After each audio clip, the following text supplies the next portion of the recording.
ശ്രീമതി ഗായത്രി ബാബു ചേരുന്നു, CPM കൗൺസിലറാണ്. ശ്രീമതി ഗായത്രി, ഇപ്പോൾ അവിടെ നടക്കുന്ന ശ്രമകരമായ ദൗത്യം താങ്കൾ എന്തൊക്കെയാണ് മനസ്സിലാക്കുന്നത്? ഇപ്പോ നമുക്ക് ഇവിടെ ഏറ്റവും ഫ്രണ്ടിലായി, അതായത് നമ്മൾ എൻട്രൻസിന്റെ അവിടെ തന്നെയാണ് ഇന്നലെ മുതൽ ഇത്രയും സമയം ശ്രമിച്ചുകൊണ്ടിരുന്നത്, ഉച്ചവരെ. ഇപ്പൊ നമ്മൾ ബാക്കിലേക്ക് സൈമൾട്ടേനിയസ്ലി ബാക്കിലേക്കും ചെയ്യുന്നുണ്ടായിരുന്നു. പക്ഷെ ഇപ്പൊ നമ്മൾ പൂർണ്ണമായി ബാക്കിലേക്ക് മാറി. കാരണം ഫ്രണ്ടില് ഇന്ന് രാവിലെ 7:30 തന്നെ നമ്മൾ ഫ്രണ്ടില് ഒരു 40 മീറ്ററോളം ഉള്ളിൽ കടന്നിരുന്നു. അതേസമയം ഇന്നലെ രാത്രി ബാക്കിൽ നിന്നും നമ്മൾ 40 മീറ്റർ ഇങ്ങോട്ട് കടന്നു. പക്ഷെ നമുക്ക് ഇതുവരെ ഒന്നും കണ്ടെത്താനോ ശ്രദ്ധയിൽപ്പെടുന്ന തരത്തിൽ എന്തെങ്കിലും കണ്ടെത്താനോ സാധിച്ചിട്ടില്ല. ഒരു 60 മീറ്റർ ഏരിയയിലാണ് എന്തെങ്കിലും ഉണ്ടാവാൻ സാധ്യതയുള്ളത് എന്നതാണ് ഫയർഫോഴ്സിന്റെ ഒക്കെ ഒരു അഭിപ്രായം. പക്ഷെ നമ്മൾ അതിൽ കൂടുതൽ പരിശോധന നടത്തിയിട്ടുണ്ട് ഇപ്പൊ തന്നെ. ഇനി ഫ്രണ്ട് ഭാഗത്തെ വേസ്റ്റ് ക്ലിയർ ചെയ്ത് പോകുന്നുണ്ട് എങ്കിലും കുറെ നമുക്ക് ക്ലിയർ ചെയ്യാൻ കഴിഞ്ഞുവെങ്കിലും അവിടെ ഇനി സാധ്യതയുള്ള എന്തെങ്കിലും ഉണ്ട് എന്ന് തോന്നുന്നില്ല എന്ന് പറഞ്ഞതിന്റെ അടിസ്ഥാനത്തിൽ ഇന്ന് ഉച്ച മുതൽ ബാക്കിൽ നിന്ന് ഞാൻ പറയുന്നത് ഇത്രയും നേരവും നമ്മുടെ 4ാമത്തെയും 5ാമത്തെയും പ്ലാറ്റ്ഫോമിന് ഇടയിൽ ഒരു ചെറിയ മാൻഹോളിനേക്കാൾ കുറച്ചുകൂടി വലിയൊരു സ്പേസ് ഉണ്ടായിരുന്നു. അവിടെയാണ് നമ്മൾ ക്ലിയർ ഔട്ട് ചെയ്തുകൊണ്ടിരുന്നത്. ഇപ്പോ പമ്പ് ഹൗസിലേക്ക് പോകുന്ന ഒരു സൈഡുണ്ട്, ആ സൈഡിലേക്ക് എല്ലാ സംവിധാനങ്ങളും അങ്ങോട്ടേക്ക് ഡിപ്ലോയ് ചെയ്തേക്കാണ്. എന്തായാലും ഈ നാവികസേനയും കൂടെ എത്തുമ്പോൾ എന്താണ് പ്രതീക്ഷ? നാവികസേന എത്തുമ്പോ ഈ പറയുന്നത് പോലെ പല വകുപ്പുകളുടെ ഒരു ഏകോപനം അവിടെ നടക്കുന്നുണ്ട്. ഇപ്പോ എല്ലാവരുടെയും ഒരുപാട് ആശയങ്ങൾ ഇതിന്റെ ഇടയിൽ തന്നെ വരുമല്ലോ, പല ഐഡിയാസ് ഉണ്ടാവും. നാവികസേന കൂടെ വരുമ്പോ അവരുടേതായ ഒരു എക്സ്പെർട്ടീസും നമുക്ക് ഉപയോഗിക്കാൻ കഴിയുമെന്ന് തന്നെയാണ് പ്രതീക്ഷയുള്ളത്. ഇന്നലെ മുഴുവൻ സ്കൂബ ഡൈവേഴ്സ് ഉണ്ടായിരുന്നു. അവര് ശരിക്കും നമ്മൾ എത്ര നന്ദി പറഞ്ഞാലും മതി വരാത്ത അത്രയും വലിയ പ്രവർത്തനമാണ് ഇവരുടെയൊക്കെ ഭാഗത്തു നിന്നുള്ളത്. അശ്രാന്ത പരിശ്രമമാണ്. സാധാരണ വെള്ളത്തിൽ നീന്തി ഒന്ന് കണ്ടുപിടിക്കുന്നത് പോലെ പോലും അല്ലല്ലോ. അപ്പൊ വെള്ളം ഒട്ടും ക്ലിയർ ഉള്ള വെള്ളമല്ല, അതുകൊണ്ട് തന്നെ നീന്തി കണ്ടെത്താൻ ബുദ്ധിമുട്ടാണ്. അതിനോടൊപ്പം മുകളിലും താഴെയായി മാലിന്യം ഇങ്ങനെ കട്ടിയായി കിടക്കുമ്പോൾ ഇവരുടെ ഓക്സിജൻ സിലിണ്ടറൊക്കെ തട്ടി ഇവർക്ക് നീങ്ങാൻ കഴിയാത്തൊക്കെ സാഹചര്യമുണ്ട്. നേവി കൂടി വന്ന് അവരുടെ ആളുകളും കൂടി ഇറങ്ങി പരിശോധിക്കാൻ പറ്റുമെങ്കിൽ അത് കൂടുതൽ സഹായകരമാകും. കാരണം നിലവിൽ ഇത് ചെയ്തുകൊണ്ടിരുന്ന ആളുകളൊക്കെ ക്ഷീണിതരായി.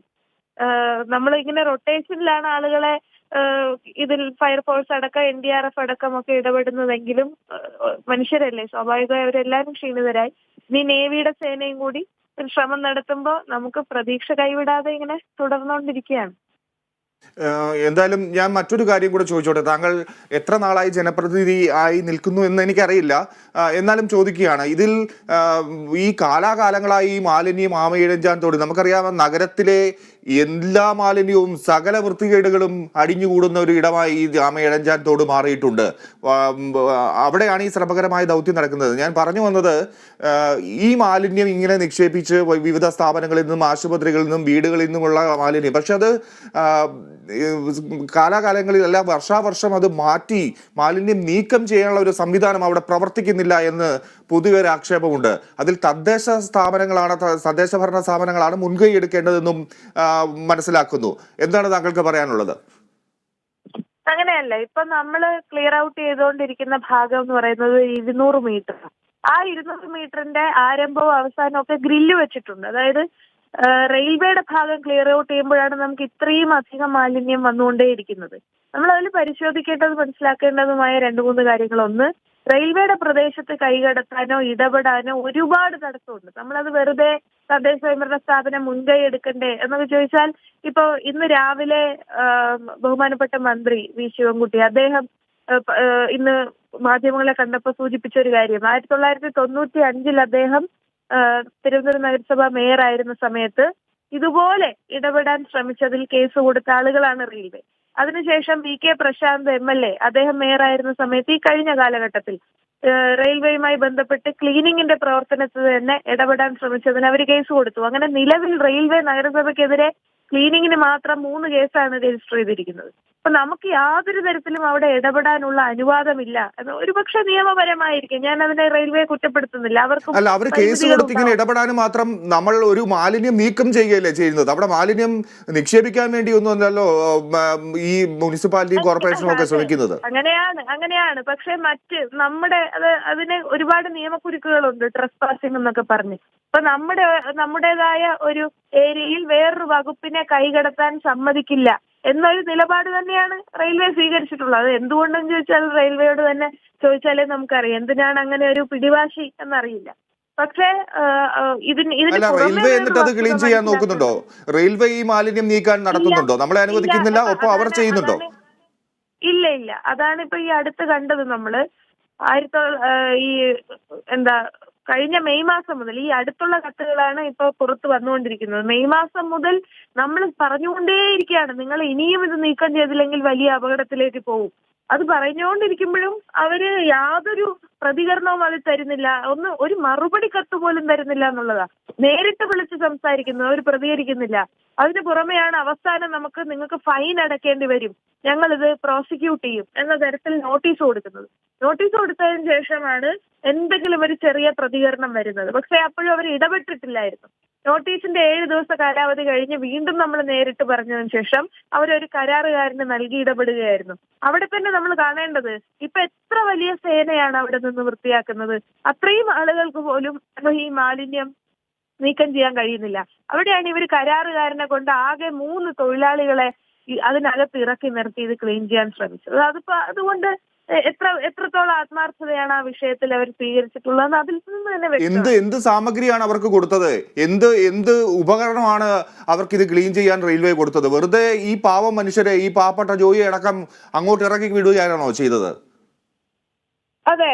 ഇപ്പോ ഉദാഹരണത്തിന് നഗരസഭ വർഷാവർഷം 896 തോടുകളും ഓടകളും ഒക്കെയാണ് വൃത്തിയാക്കുന്നത്.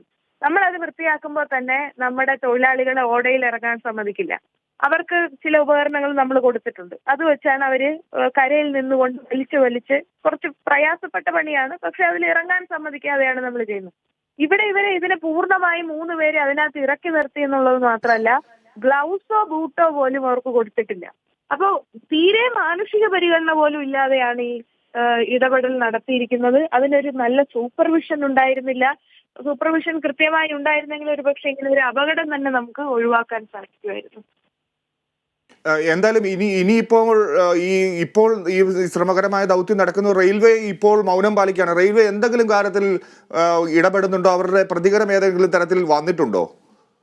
ഇപ്പൊ അവരുടെ ADRM എന്ന പദവിയിലുള്ള ഒരു ഉദ്യോഗസ്ഥ അവിടെ വന്നിട്ടുണ്ടായിരുന്നു രാവിലെ. അവര് ഇടയ്ക്ക് വന്നു പോകുന്ന ഒരു രീതിയാണ്.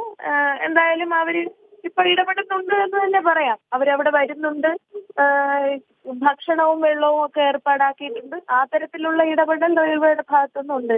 പിന്നെ ഇപ്പൊ ഏറ്റവും വലിയ ഇടപെടൽ എന്താണെന്ന് ചോദിച്ചാൽ, ഇപ്പൊ ഞങ്ങളെയൊക്കെ ഇറങ്ങി വൃത്തിയാക്കാൻ അവര് തടസ്സം പറയുന്നില്ല ഇപ്പൊ നിലവിൽ ഈ രക്ഷാപ്രവർത്തനം. ശരി, ശ്രീമതി ഗായത്രി ബാബു, എന്തായാലും വളരെ വിലപ്പെട്ട ചില വിവരങ്ങളാണ് ശ്രീമതി ഗായത്രി ബാബു കൗൺസിലർ പങ്കുവച്ചത്. നമ്മുടെ ശ്രമകരമായ ദൗത്യം തുടരുന്നുണ്ട്. അപ്പോൾ നമുക്ക് ദൃശ്യങ്ങളിൽ കാണാം, നാവികസേന ഉടൻ എത്തുന്നുണ്ട്. പക്ഷേ ഈ രാത്രിയിൽ ഈ ദൗത്യം തുടരുമോ എന്നൊരു ചോദ്യമായി നിൽക്കുന്നു. ഇപ്പോൾ സമയം 3:45 ആയിരിക്കുന്നു. നാവികസേന എപ്പോൾ എത്തുമെന്നത് കൃത്യമായി നമുക്ക് പറയാൻ കഴിയില്ല. അവർ എത്തി എന്ത് ദൗത്യമാണ് ഏറ്റെടുക്കുക എന്ന് പറയാൻ കഴിയില്ല. എന്തായാലും നമ്മൾ വലിയ പ്രതീക്ഷയിലാണ്. നാവികസേന രാജ്യത്തെ സംവിധാനങ്ങൾ മുഴുവൻ ഉപയോഗിക്കുകയാണ് ഒരു മനുഷ്യനെ കണ്ടെത്താൻ എന്നുള്ളത് വളരെ പ്രധാനപ്പെട്ട ഒരു കാര്യമായി നമുക്ക് കാണണം. അങ്ങനെ വേണം. ആ ഒരു മനുഷ്യജീവന്റെ വില അത്രയ്ക്ക് വലുതാണ്. തിരികെ തമിഴ് വേളയ്ക്ക് ശേഷം.